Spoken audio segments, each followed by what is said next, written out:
Hey everyone, welcome to our 45th episode, 45 episodes in, another episode of Brew Talk with Mr.Beer. My name is Rob Lewis, I'll be your host for today's show. Appreciate you guys taking the time to watch. Before we dive into our topic, a little housekeeping. Last week you didn't catch our episode, we had a special guest, we had Dr. Tim Cooper on, the managing director of Cooper's Brewery, chief brewer, and a number of other things. I go watch that. It was pretty informative to learn about, some of the stuff that Cooper's does, how they got into home brewing, how they make our extracts, all the cool fun stuff they do. I think it was probably one of the best episodes that we've had because we had a special unique guest, which always makes it fun. Wherever you see our videos, make sure you subscribe to our platform, like, share, enjoy. If you have any topics you want to see us talk about, or you want to get Zach or Ashley's perspective on anything, comment in the notes, send them a message to customer service, say, hey, I'd love to see a video about this, and we'll do it. We don't mind. All right, for the topic, what am I drinking today? So this is actually a clone recipe of one of Ashley's brews. Trying to clone up the Bell's Two Hearted Ale, which is really, really good. This is really, really good. So we're getting pretty darn close to being there. Working on all kinds of new stuff, all kinds of new brews going on, but delicious, delicious beer here. All right, so today's topic, let me get my notes so I'm ready and prepared. So today's topic, we're going to talk about, I've seen this a lot in our Facebook group, and especially with some new customers that we've been getting in. The topic is kind of, what is that cidery taste in my beer? It's a common off flavor that you get in home brewing. It's a question we get quite often. I think it's, you get excited about brewing, you crack open your first home brew, and it has this kind of odd little cidery taste to it. Sometimes it can be kind of just a little lingering taste. Other times it can be this overpowering cider flavor, which is terrible. But it's something that should not be in your beer. So this obviously is an off flavor in your beer. In a previous video with me and Ashley, we discussed some common off flavors and how to prevent them, and we did talk about this flavor as well. But we thought that because this is so prevalent and a big problem in just home brewing in general, and probably the most common off flavor, that we thought it deserved its own video. So the technical term for this off flavor, as I ruined the pronunciation here, is acetaldehyde, which is the common off flavors that are associated with kind of a green apple, cider, or even a rotten apple taste if it's really, really bad. This is naturally occurring during the brewing process, and it is a chemical created by the yeast. So if something is off with your fermentation and your yeast doesn't perform how it should, this flavor doesn't clean up fully, and it kind of lingers in there. So that's why it's kind of a variable that can come from the result of doing other things improperly. So it's important to make sure that you're doing a few things right so you do not get this in your brew, because it's just not fun to have off flavors in your beer.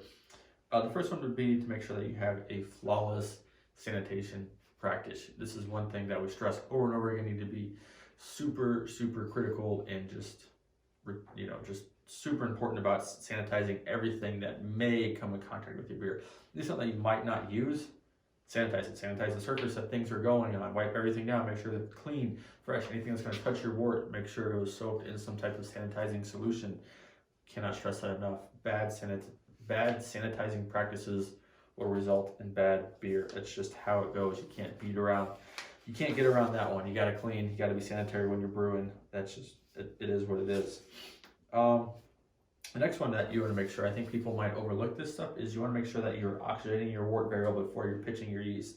When you add a lot of oxygen before you pitch your yeast, it helps promote healthy yeast growth from the very beginning, which will help your yeast ferment better, work better, clean up all those flavors, make sure that's eating up all those sugars and doing its job in the brewing process. So make sure you're aerating that wort extremely well, pitching that yeast, and making sure everything you're using is sanitary. Now, once you pitch your yeast, once your yeast is pitched and that's done, from that point forward, you want to do everything you can do to avoid getting more oxygen into your beer. So this is, making sure that the lid stays on, you're not moving it around too much, you're not doing all these things. So we know we have recipes where you add late additions, you add dry hop late, or fruit late, or cocoa nibs, or oak chips, or whatever it may be.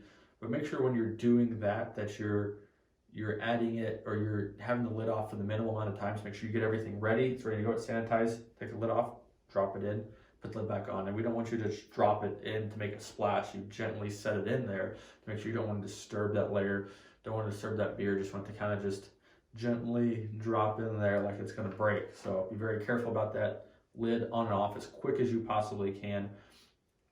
And also, some people will kind of move their fermenters. So like if you ferment someplace, you're going to go to bottle, you'll take it into your kitchen. just be very careful when you're moving that. When you're moving it, if you're slushing it around a little bit, I mean, that's going to kick up little aeration bubbles and put a little action in there. So you want to be careful when you're doing those things. When you have to move your fermenter, just do it as gently, as calmly as possible, just like you're carrying a baby. Just think of your fermenter as a baby when it's full of beer. You don't want to ruin it, man. I think, the most important part, and something else we stress on besides sanitizing your beer, is temperature. You want to make sure that you're holding the right temperature during fermentation. If it's too cold, the yeast will not perform properly. Will not eat all those sugars, and it will leave a little off flavors in there. If it's too warm, that can lead to that cidery flavor as well. So you want to make sure you're in that range of 68, 78, 70 to 72 being the extreme ideal of where you want to be, which is pretty close to room temperature depending on where you live and stuff like that. But that is where our brew room is set to 70. Everything we brew besides true lagers is at 70 degrees, no matter if we're using our Mr.Beer yeast, which is from Cooper's, so the Cooper's yeast, SO4, SO5, Saison yeast, Nottingham yeast, it's all ferments in there at 70. And we have great results. We don't get these cider off flavors. We don't get these other things. We used to ferment at a cooler temperature. I think I talked about this in a way early on video. Our brew used to be set at 66, I think. And everything we kind of tested took a while to ferment for 3 weeks, no matter what we were brewing. It took a long time for that yeast. We warmed it up just at 4 degrees, and we're churning out beers in no time. So make sure you're following the instructions. So now, if you do get this cidery taste in your beer, there is hope for you. You can save your beer. You can salvage it. Don't ever toss your beer.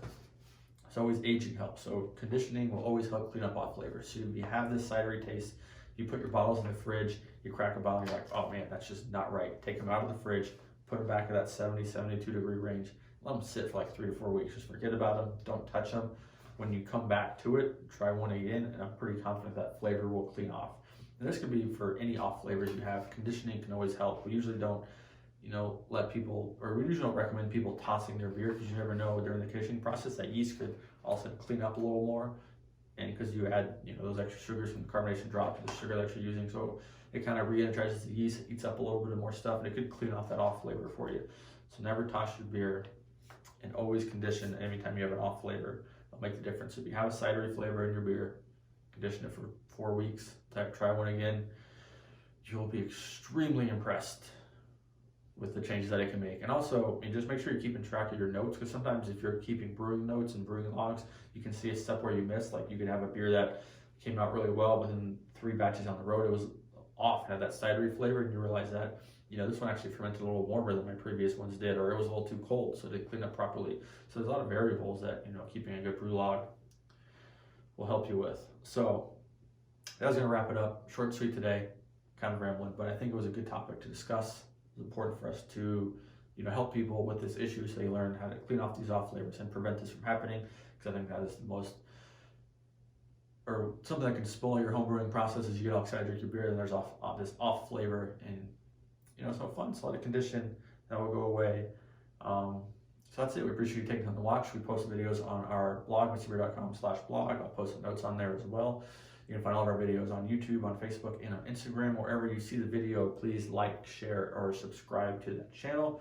It really helps us know, and leave us a comment. Also, if you want, we would appreciate that. If you want to learn more about Mr. Beer, see some more of these questions, and that's where a lot of the topics we get from. Join our brewing society, Mr. Beer's Brewing Society. We are quickly approaching 1,000 members.